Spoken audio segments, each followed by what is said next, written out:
শীতকালীন সবজিতে স্বস্তি। রাজধানীর বাজারে কমেছে ডিমের দাম। অস্বস্তি মুরগিতে কেজি প্রতি বেড়েছে 20 টাকা।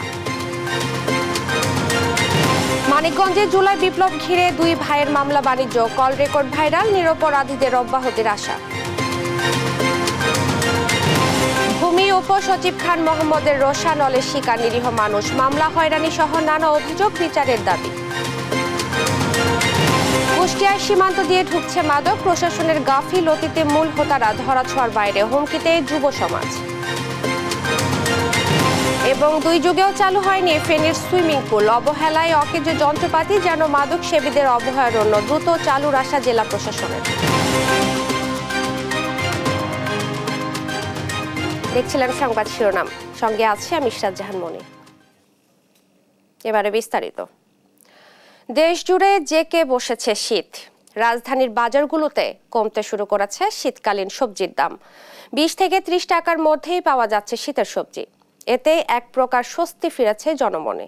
ব্যবসায়ীরা বলছেন জানুয়ারি মাসের মাঝামাঝি পর্যন্ত কম দামেই মিলবে সবজি। অন্যদিকে সবজির বাজারে স্বস্তি ফিরলেও ক্রেতারা বলছেন মুদি পণ্যের দাম কমাতে। এদিকে বেড়েছে ব্রয়লার মুরগির দাম।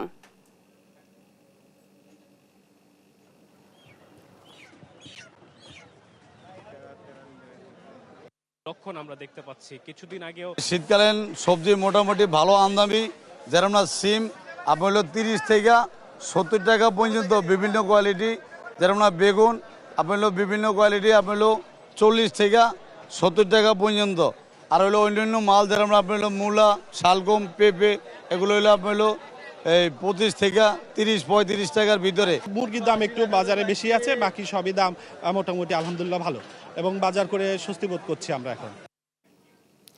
সপ্তাহান্তে রাজধানীর বাজার পরিস্থিতি জানাতে আমাদের সঙ্গে যুক্ত হচ্ছেন সহকর্মী আলিমুজ্জামান সাফওয়ান। সাফওয়ান, নিত্যপণ্যের দাম কেমন দেখছেন এবং কোন কোন পণ্যের দাম বেড়েছে আমাদেরকে বিস্তারিত জানাবেন।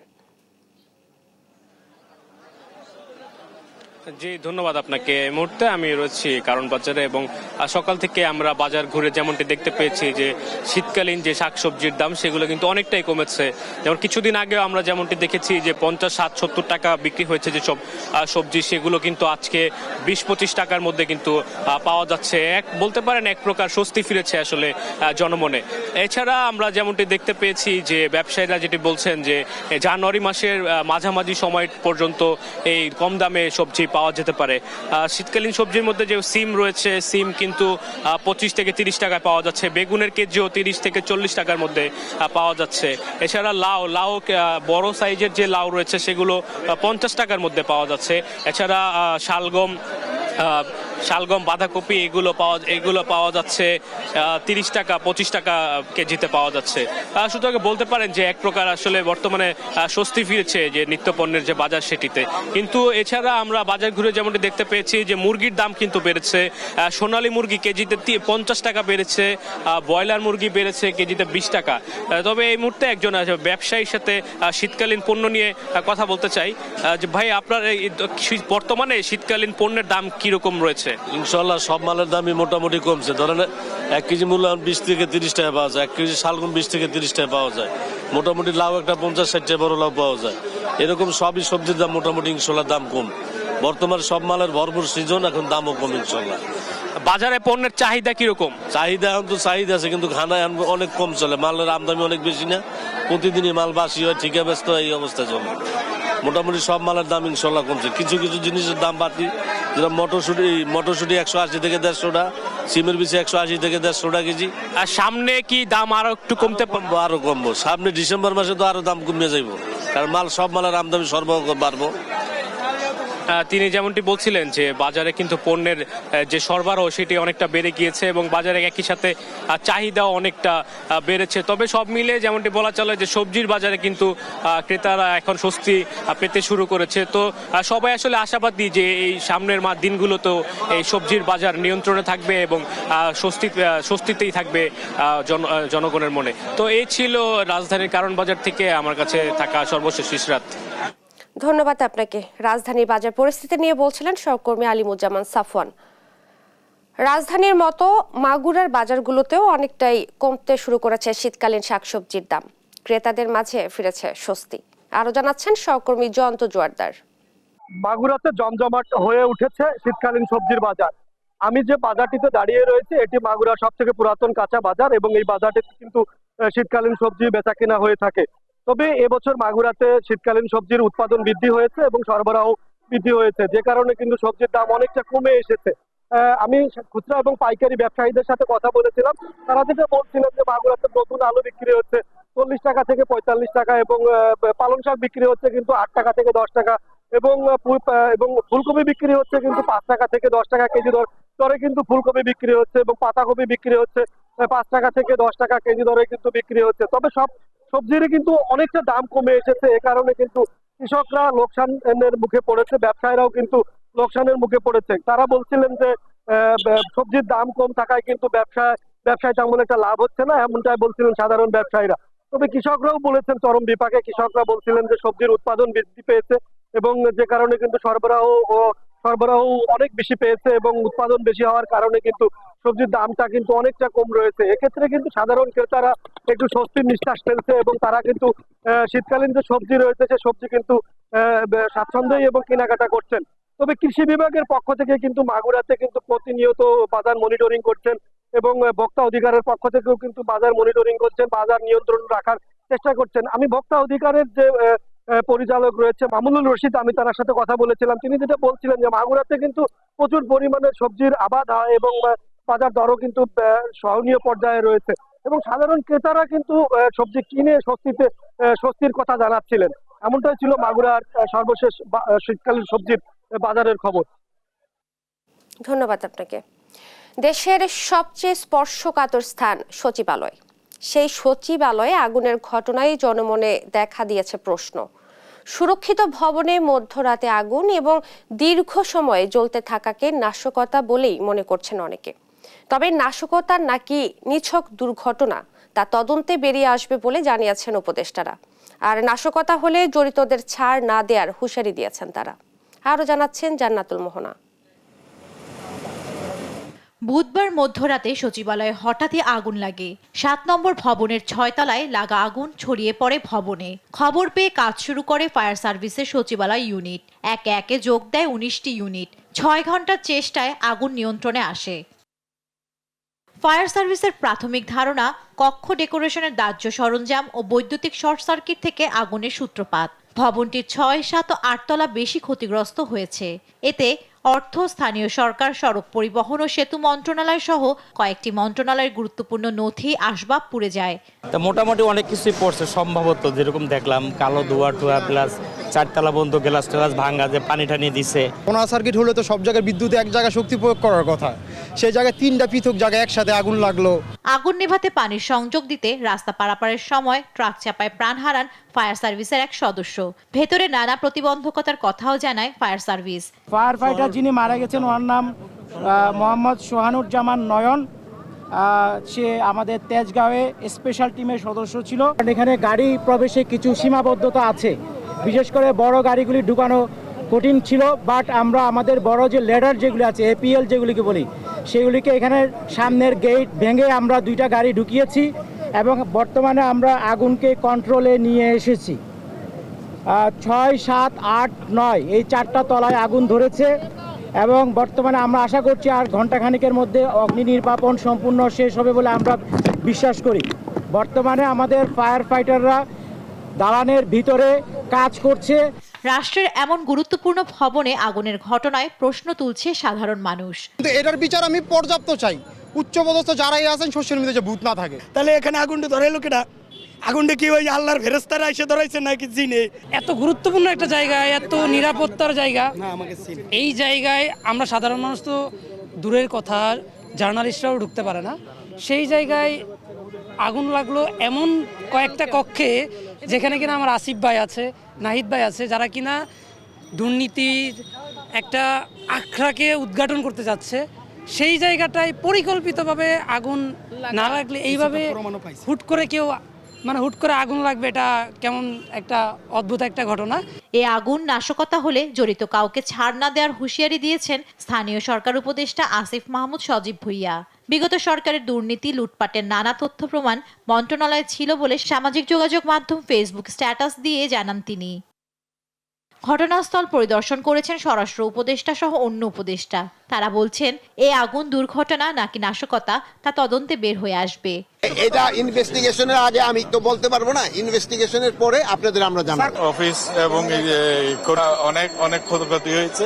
আর সরজমিনে খোঁজ খবর নিয়ে নাশকতার আশঙ্কা করছেন রাজনৈতিক নেতারা।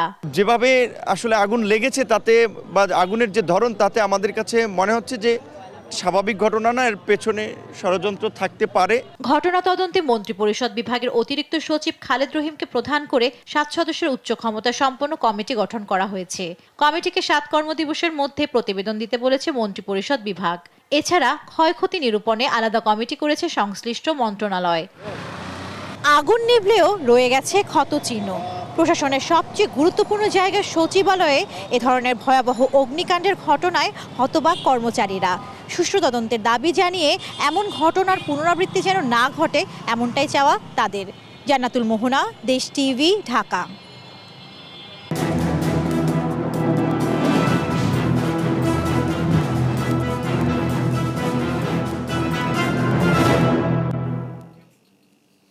মানিকগঞ্জে জুলাই আগস্ট বিপ্লবকে কেন্দ্র করে মিথ্যা মামলা বাণিজ্যে নেমেছে 2 ভাই। এক ভাই দায়ের করছে মামলা, অব্যাহতির নামে অন্য ভাই করছে অবাধে চাঁদাবাজি, যা ইতোমধ্যে ভাইরাল সামাজিক যোগাযোগ মাধ্যমে। তবে পুলিশ বলছে মামলা যেভাবেই হোক সঠিক তদন্ত করে নিরপরাধীদের অব্যাহতি দিবেন তারা। মিথ্যা মামলা বাণিজ্য ধারাবাহিকের আজ দেখুন 49 পর্ব। অনুসন্ধান করেছে মানিকগঞ্জ প্রতিনিধি আব্দুল আলিম, জানাচ্ছেন আপনপো। বাংলা হিসাব আমরা যে টিসি অফিসে আসছিলাম বাবুলের সাথে বসছি, এদের কমপ্লিট। এখন আমরা যে এখন এই মানিকগঞ্জ কোর্টে আছি, এনপিকে সব কমপ্লিট করে আমরা ধরে তো থানায় দিকে সবকিছু এনপিকে ফিরে আসুন। এই কয়েক মিনিট বলতে এই ঘন্টা আনি সময় থাকতে পারে 1-1.5 ঘন্টা। এই কিছু করলে করতে পারো, না করলে তোমার ইচ্ছা ভাই। আমি আর তোমার তেল দিতেছি না, কিছুই না। না এনে কি টাকা লাগবো? কত লাগবো? ওইদিকে কইলাম না তোমারে। কত কেমনে লাগবো কও? ওখানে 15,000 টাকা দিও। 15,000 টাকা লাগবো না? হ্যাঁ। মামলা দায়েরের পর আসামি তালিকা থেকে নাম বাদ দিতে এভাবেই চাঁদাবাজি করছেন মানিকগঞ্জের দৌলতপুর উপজেলা যুবদলের সিনিয়র যুগ্ম আহ্বায়ক মোহাম্মদ শাহিন আলমের ছোট ভাই শহীদুল। তার ভাই আলম নামে বেনামে করেছেন মিথ্যা মামলা, আর শহীদুল করছেন চাঁদাবাজি। এতে নিরীহ শত শত পরিবার এখন দিশেহারা। ছাত্র আন্দোলনের সময় যে সংগ্রাম হয়েছে, সংগ্রামের পরে যে আপনার যে মামলা টামলাগুলো হয়েছে, সেই মামলায় অনেক নিরীহ মানুষকেও এই মামলায় নাম দিয়ে দেওয়া হয়েছে, হয়রানি করা হয়েছে। সেখানে আমার নামটাও এই মামলার মধ্যে তালিকাভুক্ত করে দিয়েছে। আমি যতটুকু জানি আমার মামলায় এই মামলায় নাম দেওয়া নিয়ে আমার মামলা নামটা দেওয়ার কারণে 20,000 টাকা লেনদেন করা হয়েছে। কল রেকর্ড ভাইরালের পর আত্মগোপনে 2 ভাই। জেলা বিএনপি নেতারা বলছেন কোন নেতাকর্মী পট পরিবর্তনের পর দায়ের করা মামলা নিয়ে বাণিজ্য ও নির্দোষ ব্যক্তিকে হয়রানি করলে তার বিরুদ্ধে নেওয়া হবে সাংগঠনিক ব্যবস্থা। আমরা বিএনপির পক্ষ থেকে এটা বলতে চাই যে যারা বিএনপি করেন এই ধরনের অবৈধ প্রস্তাব দিতে পারে না, এবং কেউ যদি দিয়ে থাকে সে যদি বিএনপির কোনো কর্মী হয় তাহলে তাদের বিরুদ্ধে দৃষ্টান্তমূলক ব্যবস্থা গ্রহণ করা হবে। তদন্ত করে যারা সত্যিকারের দোষী শুধু তাদেরই আইনের আওতায় আনা হবে বলে জানিয়েছেন অতিরিক্ত পুলিশ সুপার। যার হলেই যে তাকে গ্রেফতার করতে হবে বিষয়টা এমন না। আমরা তদন্ত করে যার বিরুদ্ধে অভিযোগ প্রমাণিত হয় তাহলে আমরা তার বিরুদ্ধে আইনগত ব্যবস্থা গ্রহণ করব। আর তদন্তে বলা যাবে যে কে জড়িত বা কে জড়িত নয়। হয়তো অনেক ক্ষেত্রে মামলায় নাম ঢুকে গেছে বাট সে ঘটনাস্থলে ছিল না, সেটা আমরা তদন্তের সাপেক্ষে বলতে পারবো। 24-এর বিপ্লবকে কেন্দ্র করে মানিকগঞ্জের 7টি থানায় নাশকতা সহ বিভিন্ন রাজনৈতিক মামলা হয়েছে অন্তত 14টি। এতে আসামি করা হয় শত শত নিরীহ মানুষকে। নিউজ ডেস্ক, দেশ টিভি। ভূমি মন্ত্রণালয়ের উপসচিব খান মোহাম্মদ নাজমুস সোয়েবের রোশানলে পুড়ছে তার নিজ এলাকা বগুড়ার ধুনট বিশ্ব হরিগাছা গ্রামের অসংখ্য নিরীহ মানুষ। মিথ্যা মামলা দিয়ে হয়রানি, নিয়োগ বাণিজ্য, পুলিশ ব্যবহার করে ক্ষমতার অপব্যবহার, জমি দখল সহ নানা অনিয়মের অভিযোগ রয়েছে তার বিরুদ্ধে, যার নেপথ্যে খুঁটির জোর ছিল চাচা বাংলাদেশ তাঁতি লীগের যুগ্ম সাধারণ সম্পাদক খান নূরে খোদার। অবশেষে ন্যায় বিচারের দাবিতে বিক্ষোভে ফেটে পড়েছেন গ্রামের শত শত মানুষ। বগুড়া থেকে সহকর্মী সঞ্জু রায়ের প্রতিবেদন। বগুড়া জেলার ধনুট বিশ্ব হরিগাছা গ্রামের সন্তান উপসচিব খান মোহাম্মদ নাজমুস শোয়েব, যিনি বর্তমানে ঢাকায় ভূমি মন্ত্রণালয়ে কর্মরত। সম্প্রতি তার বিরুদ্ধে নানা অভিযোগ এনে বিক্ষোভ ও মানববন্ধন করেন নিজ গ্রামের শত শত মানুষ। তাদের অভিযোগ, এই কর্মকর্তা ঠুনকো বিষয় নিয়ে গ্রামবাসীকে মিথ্যা মামলা দিয়ে হয়রানি করছেন, এমনকি নিয়োগ বাণিজ্য, ক্ষমতার অপব্যবহার সহ নানা অনিয়মে জড়িত তিনি। গ্রামে তার নির্মিত মসজিদে নামাজ না পড়াকে কেন্দ্র করে পুলিশ দিয়ে হয়রানি, চাকরিজীবীদের অন্যত্র বদলি সহ ক্ষমতার নানা অপব্যবহার করেছেন অভিযুক্ত উপসচিব শোয়েব, যার রোশানল থেকে বাদ যায়নি স্থানীয় মসজিদের ইমাম, মুয়াজ্জিন আর স্কুলের প্রধান শিক্ষকও। আমাকে বললো যে আমি কোন মসজিদে নামাজ পড়ে, তাহলে আমি নামাজ পড়ে আলো ফাতে পারি। আমাকে বললো যে তাহলে আপনি বুঝতে চলেন যাই থানার যেতে হবে। আমার থানার নিয়ে মিথ্যা একটা মামলা দিয়ে একটা মাস আমাকে হাজত খাটিয়েছে। অভিযুক্ত এই উপসচিবের চাচা খান নূরে খোদা ছিলেন বাংলাদেশ তাঁতি লীগের কেন্দ্রীয় কমিটির যুগ্ম সাধারণ সম্পাদক। তার প্রভাবেই গ্রামের মানুষকে তারই প্রতিষ্ঠিত মাদ্রাসায় নিয়োগের নামে করেছেন বাণিজ্য, এমনকি নিজ পরিবারের সদস্যদেরও করেছেন বছরের পর বছর হয়রানি। কৃষক ঘরের সন্তান হয়েও নামে বেনামে গড়েছেন অঢেল সম্পদ। তখনকার সময়কার সরকারি দলের নেতা কর্মীদের মাধ্যমে আমাদের উপর খুবই অত্যাচার করে। সে ক্ষমতার দাপট দেখিয়ে আমাদের বাড়ি ঘরদর সমস্ত কিছু বেদখল করেছে। ভূমি মন্ত্রণালয়কে আমাকে চাকরি দেবে, সেজন্য আমাকে 10 লাখ টাকা দাবি করে, সেখানে আমি 5 লাখ টাকা জমা দিয়েছিলাম। তার রোশানলে পড়েন বগুড়ার শ্রেষ্ঠ শিক্ষকের গৌরব অর্জন করা এমরুল কায়েস খান। তাকে বদলি করে দেয়া হয় অন্যত্র। এ শিক্ষককে পুনরায় বিশ্ব হরিগাছা প্রাথমিক বিদ্যালয়ে পুনর্বহাল সহ অভিযুক্ত উপসচিবের দৃষ্টান্তমূলক শাস্তির দাবি জানান গ্রামবাসী। কয়েকদিনের মধ্যেই আমার একটা চিঠি এসেছিল প্রমাণিত না হওয়ার পরেও যে আপনাকে এই নির্বাহী আদেশে প্রশাসনিক কারণে এই বিদ্যালয় থেকে আপনাকে দূরবর্তী কোনো বিদ্যালয়ে প্রশাসনিক বদলি করা হলো। উপজেলার মধ্যে অন্যতম সেরা স্কুলে পরিণত করেছেন যিনি, সেই জনাব ইমরুল কায়েস খানকে আমি বিশ্ব হরিগাছা স্কুলে পুনর্বহালের জন্য জোর দাবি জানাচ্ছি। যদিও তার বিরুদ্ধে আনা সব অভিযোগ মিথ্যা ও ভিত্তিহীন দাবি করে গ্রামবাসীকেই চাঁদাবাজ বলেছেন অভিযুক্ত এ উপসচিব। মানে প্রতিহিংসা বশত আমার বিরুদ্ধে একটা মিথ্যা অপবাদ আর কি, চাঁদাবাজ এলাকার। আমার অপরাধে আমি কেন প্রশাসনকে চাকরি করি? এই কারণে তারা আমাকে হিংসা করে। প্রধান উপদেষ্টার কার্যালয়, জনপ্রশাসন মন্ত্রণালয় ও বগুড়া জেলা প্রশাসকের কার্যালয় সহ বিভিন্ন দপ্তরে তার বিরুদ্ধে অভিযোগ এনে দ্রুত ন্যায় বিচার দাবি জানিয়েছেন ভুক্তভোগীরা। সঞ্জু রায়, দেশ টিভি, বগুড়া।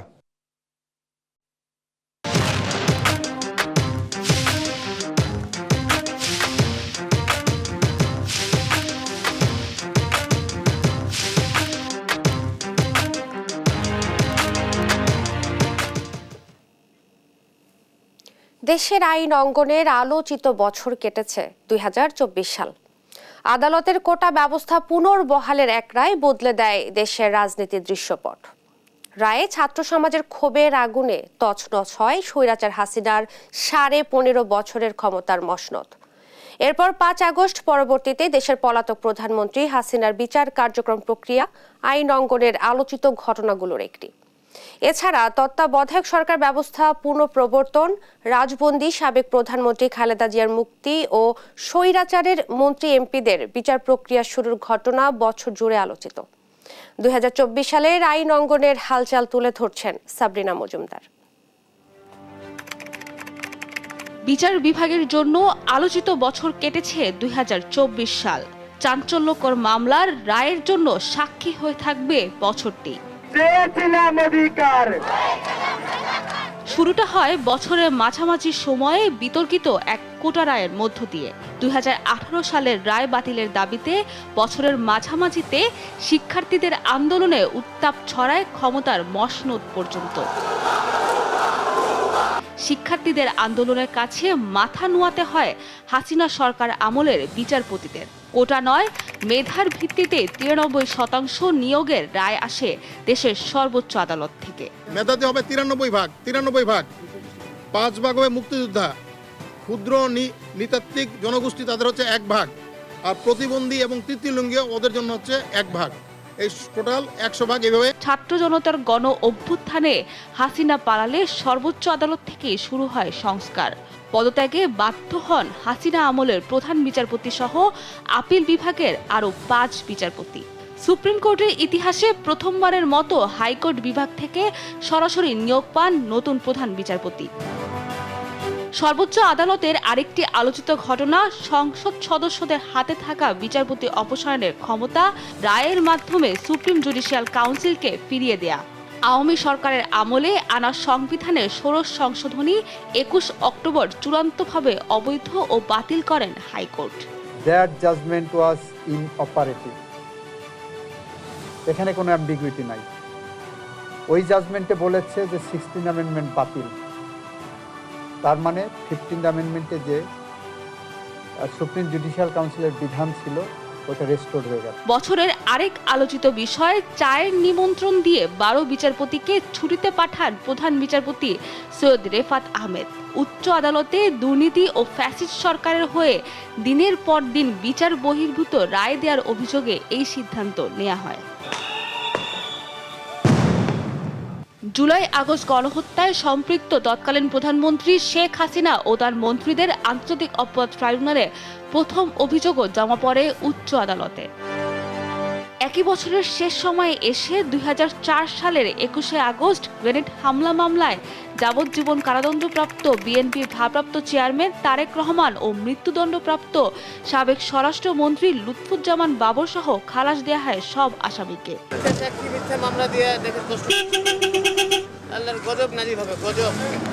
1 ডিসেম্বর মামলার পূর্ববর্তী রায়কে অবৈধ আখ্যা দিয়ে সব আসামিকে খালাস দেন হাইকোর্ট। গত 2 দশক যাবৎ এই 21শে আগস্টের মামলাটা বাংলাদেশের রাজনীতিতে ডমিনেট করেছিল। চট্টগ্রামে 10 ট্রাক অস্ত্র চোরাচালানের ঘটনায় করা মামলায় মৃত্যুদণ্ড থেকে সাবেক স্বরাষ্ট্র প্রতিমন্ত্রী লুৎফুজ্জামান বাবর সহ 6 জনকে খালাস দেন হাইকোর্ট। 2024-এ সবচেয়ে আলোচিত ঘটনার 15 সংশোধনী আংশিক বাতিল করে আগের তত্ত্বাবধায়ক সরকার ব্যবস্থা ফিরিয়ে আনা হয়। সেই সঙ্গে সংবিধানের গণভোটের বিধানও ফিরিয়ে আনা হয়। আজকে একটা গুরুত্বপূর্ণ মাইলফলক আমরা অর্জন করলাম। বছরের শেষ নাগাদ আলোচনায় ছিল বিচারালয়ে ডিমকাণ্ড। নিম্ন আদালত থেকে উচ্চ আদালত সর্বত্র স্বৈরাচার হাসিনার মন্ত্রী এমপিদের ওপর ডিম বর্ষণ। শুধু তাই নয়, হাইকোর্টের এজলাসেও বিতর্কিত মন্তব্যের জেরে ডিম ছুঁড়ে মারা হয় এক বিচারপতিকে। সাবরিনা মজুমদার, দেশ টিভি, ঢাকা। আতশবাজি মুক্ত নববর্ষ উদযাপনের দাবিতে ক্যাম্পাসে সংবাদ সম্মেলন চলছে, সরাসরি চলে যাচ্ছে সেখানে। গুরুত্ব সহকারে শুনবো। তো আমি গত 7 বছর ধরে এই 31 যদিও ক্যাবস সারা বছর ধরে বায়ুমান পর্যালোচনা করে থাকে, কিন্তু 31 সেলিব্রেশন বা নববর্ষ সেলিব্রেশনের প্রাক্কালে শব্দ এবং বায়ুর মান কেমন হয় সেটি নিয়ে গত 7 বছর ধরে আমরা পর্যবেক্ষণ করছি। আমি খুব সংক্ষেপে আমাদের এই পর্যবেক্ষণের ফলাফলটি আপনাদেরকে শেয়ার করব এবং আপনাদেরকে প্রেস রিলিজ আকারে বা অলরেডি ফলাফলটি আপনাদের হাতে ইতিমধ্যে পৌঁছেছে। ইংরেজি নববর্ষ উদযাপনে আতশবাজি ও ফানুস পোড়ানোর ফলে সৃষ্ট বায়ু শব্দমান পরিস্থিতি নিয়ে ক্যাবসের গবেষণা প্রতিবেদনটি আপনাদের কাছে উপস্থাপন করছি। সারসংক্ষেপটি আমি বলছি। শুধুমাত্র গত 2 বছরের কথাই যদি বলি, নববর্ষ উদযাপনকালে 2023 সালে ঢাকার বায়ু দূষণ 36% বৃদ্ধি পায়, অর্থাৎ PM 2.5 এর মানমাত্রা 249 মাইক্রোগ্রাম থেকে বেড়ে 340 মাইক্রোগ্রামে উন্নতি লাভ করেছে। অর্থাৎ আসলে দূষণের পরিমাণ বৃদ্ধি পেয়েছে। 2023 সালে 36% বায়ু দূষণ বৃদ্ধি পেয়েছে 31 সেলিব্রেশনের ওই কয়েক ঘন্টায়। একইভাবে 2024 সালের, যেটি আমরা গত বছর 31 সেলিব্রেশনে গেলাম, সেটিতে আমাদের 35% বায়ু দূষণ বৃদ্ধি পেয়েছে। চাঁদপুরে জাহাজে 7 শ্রমিক হত্যার ঘটনায় অনির্দিষ্টকালের জন্য নৌযান চলাচল বন্ধ ঘোষণা করে ধর্মঘট পালন করছে বাংলাদেশ নৌযান শ্রমিক ফেডারেশন। আরও জানাতে সরাসরি যুক্ত হচ্ছেন সহকর্মী শরীফ আহমেদ। শরীফ, শ্রমিকদের ধর্মঘট নিয়ে কি কি তথ্য আছে আপনার কাছে, আমাদেরকে বিস্তারিত জানাবেন। গতকাল রাত থেকে কিন্তু ধর্মঘট শুরু করেছে নৌযান শ্রমিকরা। ইতিমধ্যে সকাল থেকেই আমরা দেখেছি পণ্যবাহী যে জাহাজগুলো রয়েছে, অর্থাৎ এখানে যে মালবাহী জাহাজ, তেল গ্যাসবাহী এবং বালুবাহী জাহাজ কিন্তু চলাচল বন্ধ রয়েছে। আমি শ্রমিক নেতাদের সাথে কথা বলেছি, তারা আমাকে জানিয়েছেন যে আসলে তাদের যে দাবি, অর্থাৎ এই যে চাঞ্চল্যকর হত্যাকাণ্ড, এটার সুষ্ঠু তদন্ত এবং এই যে নিহতর প্রত্যেকটি পরিবারকে 20,000 টাকা 20 লক্ষ টাকা ক্ষতিপূরণ দাবি এবং নৌপথে যে নৈরাজ্য চলছে, অর্থাৎ সন্ত্রাস, চাঁদাবাজি এবং ডাকাতি বন্ধে কার্যকর পদক্ষেপ নেওয়ার জন্য তারা কিন্তু গত কয়েকদিন আগে 72 ঘন্টার আলটিমেটাম দিয়েছেন এবং এই 72 ঘন্টা পার হওয়ার পর কিন্তু তারা কর্মবিরতি শুরু করেছেন। তবে এই যে পণ্যবাহী জাহাজের যে কর্মবিরতি, এতে কিন্তু চাঁদপুরে কিছুটা প্রভাব পড়েছে। চাঁদপুরের ব্যবসা বাণিজ্য এবং মালবাহী জাহাজগুলো কিন্তু চলাচল বন্ধ হয়ে যাওয়াতে ব্যবসায়ীরা লোকসানের মুখে পড়বেন। আরেকটু তথ্য আমি দিয়ে রাখি, এখানে আমি নৌযান শ্রমিক ফেডারেশনের নেতৃবৃন্দর সাথে কথা বলেছি, তারা বলছেন যাত্রীদের দুর্ভোগ লাঘবে কিন্তু তারা যাত্রীবাহী লঞ্চগুলোকে চলাচল সচল রেখেছেন। তো তারা হুঁশিয়ারি দিচ্ছেন যদি দ্রুত সময়ের মধ্যে তাদের এই দাবি মেনে না হয় তাহলে কিন্তু তারা যাত্রীবাহী লঞ্চগুলোকে বন্ধ করে দিবেন। তো এই ছিল চাঁদপুর শ্রমিকদের যে ধর্মঘট, সে এখান থেকে আমার কাছে সর্বশেষ। ধন্যবাদ আপনাকে। চাঁদপুর থেকে শ্রমিকদের ধর্মঘট এবং এর বিস্তারিত জানাচ্ছিলেন সহকর্মী শরীফ আহমেদ। মাদকের স্বর্গরাজ্যে পরিণত হয়েছে কুষ্টিয়া জেলা। হাত বাড়ালেই মিলছে ফেন্সিডিল, ইয়াবা, হেরোইন সহ বিভিন্ন ধরনের মাদক। প্রশাসনের তৎপরতার অভাবে ভারত থেকে দৌলতপুর সীমান্ত দিয়ে খুব সহজেই এ জেলায় ঢুকছে মাদক, যা ছড়িয়ে পড়ছে দেশের বিভিন্ন প্রান্তে। মাঝে মাঝে দু একজন মাদক বহনকারী ধরা পড়লেও মূল হোতারাই থেকে যাচ্ছেন ধরাছোঁয়ার বাইরে। ফলে হুমকির মুখে পড়ছে যুব সমাজ এবং বাড়ছে সামাজিক বিশৃঙ্খলা। ইরফান রানার ক্যামেরায় কুষ্টিয়া থেকে নাহিদ হাসান তিতাসের রিপোর্ট।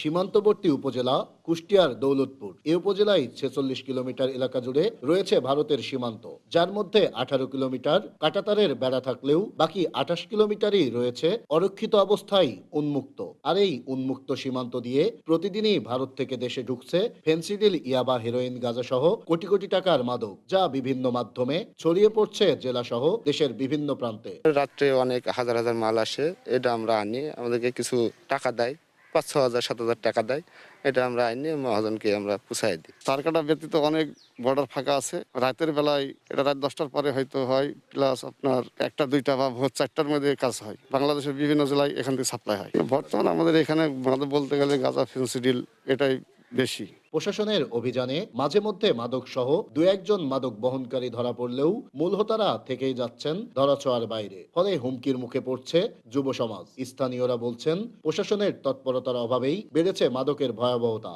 তাই মাদকের সাথে জড়িত মূল হোতাদের আটক সহ প্রশাসনের তৎপরতা বৃদ্ধির দাবি তাদের। আমাদের পার্শ্ববর্তী দেশ এটা মানে প্রতিনিয়ত মাদক আসলে বাংলাদেশে ঢোকে।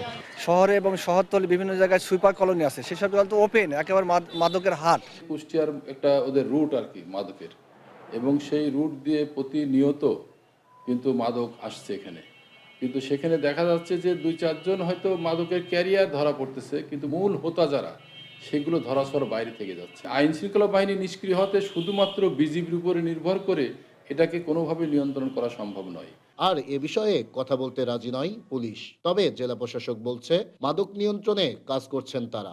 এই বিষয়ে আমরা আইন শৃঙ্খলা রক্ষাকারী বাহিনী এবং বিশেষ করে আমাদের বিজিবি যারা এখানে দায়িত্বপ্রাপ্ত আছেন ওনাদের সাথে আমরা মিটিং করেছি এবং আমরা সকলে একমত হয়েছি যে মাদকের বিষয়ে আমাদের যথাসাধ্য চেষ্টা করব এই বিষয়গুলি নির্মূল করার জন্য।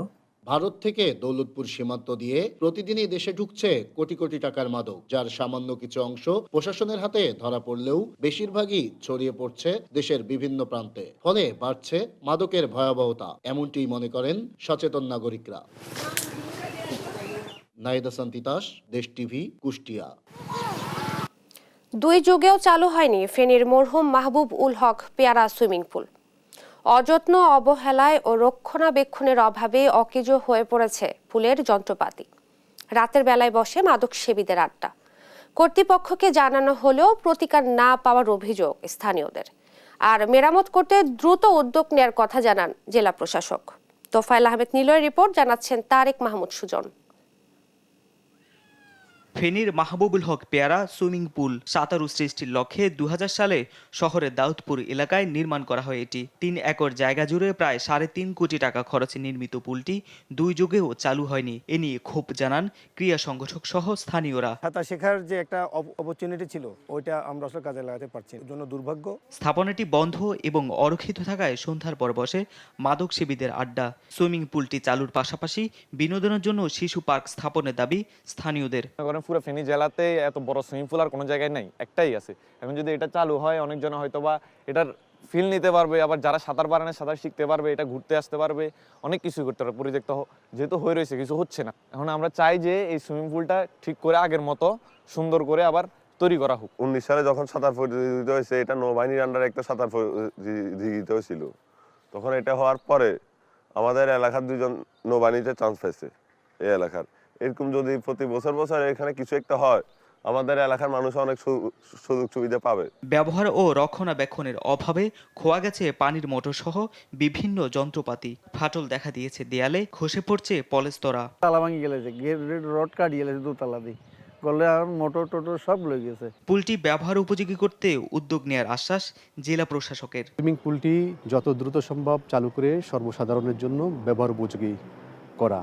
আমরা এই বিষয়টি নিয়ে আমরা পরীক্ষা নিরীক্ষা করব এবং এর যে ডকুমেন্টগুলো আছে সেগুলো আমরা খোঁজার চেষ্টা করব এবং সেই অনুযায়ী আমরা জাতীয় ক্রীড়া পরিষদ এবং যুব ও ক্রীড়া মন্ত্রণালয়কে আমরা পরবর্তী নির্দেশনা চাওয়ার জন্য পত্র দিব। সাঁতার না পারায় ফেনীতে গেল বছর পানিতে ডুবে প্রাণ হারায় 27 শিশু। অথচ রাষ্ট্রের কোটি কোটি টাকার সম্পদ পড়ে আছে অযত্ন অবহেলায়। উপকার পাচ্ছেন না স্থানীয়রা। নিউজ ডেস্ক, দেশ টিভি। দেখছেন সংবাদ সকাল।